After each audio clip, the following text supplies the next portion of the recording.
सोलापूर शहर व परिसरात नवरात्रीचा उत्साह दिसून येत आहे. मात्र एक दुर्दैवी घटना समोर येत आहे. तुळजापूरहून ज्योत घेऊन येत असताना भाविकांच्या गाडीचा भीषण अपघात झाल्याची बातमी समोर आली आहे.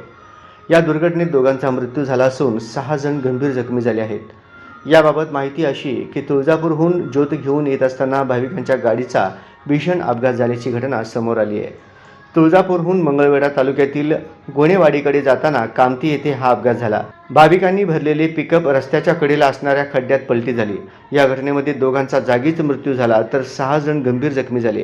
प्रदीप क्षीरसागर आणि नेताजी कराळे अशी दुर्घटनेत मृत्यू झालेल्या दोघांची नावे आहेत.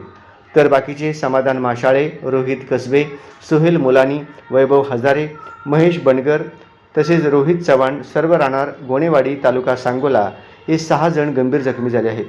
याबाबतची माहिती मिळताच स्थानिकांसह पोलिसांनी घटनास्थळी धाव घेतली. तसेच जखमींना उपचारासाठी जवळच्या शासकीय रुग्णालयात दाखल केले.